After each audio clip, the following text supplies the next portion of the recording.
그래서 오늘은 왜 이렇게 밀렸는지, 이번 주에는 어떤 이슈가 있는지, 관련주는 뭐가 있는지, 하루하루 시장이 어떻게 흘러갔는지 이런 부분은 저는 꼭 알고 있어야 된다고 생각하거든요. 퍼브리핑 안에 시장의 방향성이 다 있습니다. 이게 되게 중요한 내용이니까 꼭 한번 확인해 보세요. 네, 반갑습니다. 허브경제TV입니다. 이번 시간에는 우리 LG 에너지 솔루션 한번 같이 보도록 하겠습니다. 화면 왼쪽에 보시면 저희도 공식 텔레그램 채널이 있고요. 더 다양한 정보들을 올려드리고 있고, 영상 하단에 보시면은 카카오톡 아이디 HERB2019 카카오톡 아이디가 있을 겁니다.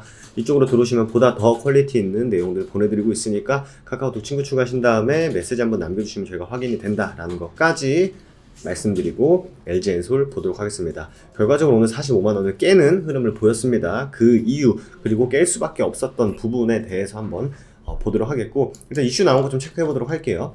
주가 띄우고 배당 늘려라, 주주분들이 이렇게 요구를 하고 있습니다. 근데 뭐 개인적으로 사실 주가가 빠지고 오르는 것에 대해서 진짜 아예 대놓고 막 작전 친다, 막 이런 종목들, 누가 봐도 작전주야, 뭐 이런 종목들이 아니고서는 사실 뭐 주식을 사서 뭐 혹여나 뭐 마이너스가 됐다라고 해서 회사에다가 주가 띄워라, 배당 더 줘라 라고 하는 거는 조금은 저는 사실 살짝은 이해는 잘 안 됩니다. 그리고 주가를 기업이 띄울 수 있는 게 그게 정상적인 시장은 사실 아니잖아요. 배당을 늘릴 수는 있겠죠. 실제로 뭐 배당을 늘려주는 회사들도 물론 있습니다. 물론 있는데 뭐 막 무상증자 해라, 막 이렇게 해서 실제로 뭐 특정 기업이 무상증자 하라고 하도 뭐라고 하니까 실제 회사에서 무상증자 했죠. 근데 주가는 더 떨어졌습니다. 그래서 LG엔솔 같은 경우는 좀 다른 얘기긴 합니다만, LG화학 주주분들이 이제 더 열받을 수밖에 없죠. 그래서 LG화학에서 보시면 물적 분할로 터지면서 주주들의 권리를 보호해야 한다는 목소리가 나오고 있다라고 하는데, 실제로 계속 뭐 이 이슈는 우리나라의 뭐 고질적인 문제다 해가지고 뭐 실제로 대선 후보들도 뭐 이 부분에 대해서 걸고 말씀하시는 분들이 사실 굉장히 많죠. 근데 저도 이거는 좀 잘못된 것 같아요. 자꾸 떼어내서 상장시키고 떼어내서 상장시키고 떼어내서 상장시키고, 좀 잘못된 것 같습니다. 하지만 뭐 일단 뭐 LG엔솔이 상장이 된 마당에 저게 뭐 LG엔솔이랑 크게 상관이 없죠. 뭐 LG엔솔 안에 있는 무슨 갑자기 뭐 양극재 부서만 떼낸다, 이런 건 문제가 되겠죠. 또 그럼 LG엔솔 주주분들이 이제 눈에 쌍심지 키고 이제 회사로 바로 전화하겠죠. 뭐 하는 놈들이냐 너네, 이렇게. 뭐 특별히 지금 시장 분위기상 뭔가 호재성 이야기가 나와도 뭐 많이 안 나오긴 합니다만, 나와도 시장이 크게 반응을 못 해주고 있습니다. K배터리의 신영토로 급부상하고 있는 바로 인니, 2억 7천만 인구죠. 신흥 배터리 시장으로 동남아 지역이 급부상하고 있다. 그래서 좀 딴 얘기지만 이제 문재인 대통령의 정부가 시작이 되고 나서 그때 당시에 시장에서 가장 각광받았었던 모멘텀 중에 하나가 바로 신남방 정책이었습니다. 우리나라가 이제 중국에 대한 의존도를 좀 줄여야 된다. 너무 중국의 이제 대중 무역이 그 파이가 크다 보니까 최근처럼 중국이랑 좀 문제 좀 틀어지고 문제 좀 생기고 하면은 바로 이것들이 갑질해 버리잖아요.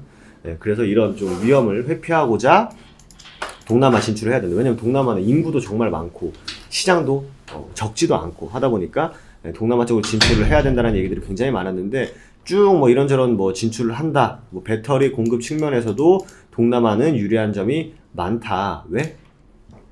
주 생산 원료 폐배터리 얘기 계속 나오고 있죠. 그러니까 원가가 비싸니까. 니켈 코발트 생산국으로 전 세계 9,400만 톤의 니켈 중에 약 22%가 어디에? 인도네시아에 매장이 되어 있다는 거죠. 여기 진출을 안 할 수가 없죠. 안 할 수가. 근데 그 와중에 배터리 3사, SK온, SDI, LG엔솔 중에 동남아 지역에 진출한 유일한 기업이 바로 LG엔솔이다. 실제로 지난해 현대자동차와 10만 기가와트 규모 생산 거점을 증설하기로 합의를 했다. 제가 이제 LG엔솔 말씀드리면서 이제 폴란드의 거점을 뒀을 때의 장점에 대해서 많이 말씀드렸었죠. 그런 것처럼 해외에 진출을 하는 이유는 물론 뭐 인니에 뭐 원재료들이 굉장히 많기 때문에 진출을 하는 주된 이유도 있겠습니다만, 뭐 투자도 많이 해주고, 그리고 뭐 원자재 조달도 운송비도 적게 들고, 이런 다양한 장점들이 있겠죠. 보시면은 뭐 SDI는 양보다 질적으로, SK는 유럽, 미국 등의 확보된 생산 역량에 집중한다는 얘기죠. 그러니까 선점하는 거는 무조건 좋아요. 엄한 데 가가지고 공장 세우는 게 아니잖아요 지금. 예, 그렇기 때문에 장기적인 성장 가능성에 대해서는 LG 에너지 솔루션에 의심을 한다? 예, 말도 안 되죠. LG 에너지 솔루션을 의심할 필요는 하나도 없지 않나 이렇게 생각이 됩니다. 다만 오늘 45만 원을 깬 흐름은 굉장히 아쉬웠는데 오늘 사실 시가 자체가 45만 원 밑에서 시작을 해버렸습니다. 그러면은 45만 원 밑에서 시작을 했다라는 거는 결과적으로 의미 있는 가격 구간인 45만 원을 과연 회복을 해줄 수 있냐가 결국 포인트였어요. 근데 아침에 시장이 이렇게 쭉 반등을 하고 쭉 밀리는 모습이었잖아요 오늘 시장 자체가. 근데 애초에 45만 원을 건드려주지도 못한, 트라이조차 못한 흐름이었기 때문에 오늘은 대놓고 오늘은 빠지는 날이구나 라고 판단을 할 수 있었죠. 그럼 가장 급선무는 뭐다? 45만 원의 회복 여부가 제일 중요하고, 추가적으로 28일 날 있을 락업 물량 해제, 이게 과연 시장에서 어떻게 받아들여질 것인지, 그게 굉장히 중요한 한 주가 될 것이다 라고 말씀드리도록 하겠습니다. 수급 상황을 또 안 살펴볼 수가 없죠. 연기금들은 그래도 꾸준히 매수를 해주고 있고, 외국인들이 최근에 좀 매도를 많이 하고 있습니다. 이 물량들을 좀 개인이 고스란히 받아가고 있기 때문에 외국인들은 팔고 개인이 사니 주가는 올라갈 이유가 없어지는 거죠. 그렇기 때문에 수급 상황이 조금 아쉬우니 수급이 먼저 선 반영을 해주죠. 그러다 보니까 차트에 그려지는 그림은 45만원 언더로 떨어지는 그런 모습입니다. 그렇기 때문에 빠른 시일 내에 45만원의 회복 여부가 제일 중요하고, 그 다음에 락업 물량을 어떻게 소화해 나가는지 그곳에 집중을 해서 보면 되지 않을까 생각이 됩니다. 오늘 하루 정말 좀 장대 음봉은 아니었죠. 어쨌든 종가가 저가인 좀 좋지 못한 흐름으로 마감이 됐는데요. 뭐 LG 엔솔 혼자 뛰어날뛰기에는 쉽지 않은 시장 분위기다 보니까 너무 연연할 필요는 없지 않나 생각이 됩니다.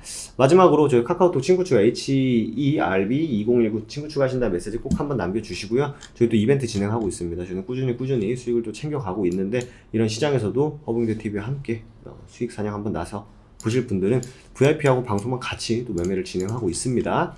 1644-1873으로 전화 주셔도 좋고, 텔레그램, 카카오톡 편하신 쪽으로 상담문에 남겨주시면 되실 것 같습니다. 오늘 하루도 정말 수고 많으셨고요. 저도 내일 이 시간에 인사드리도록 하겠습니다. 감사합니다.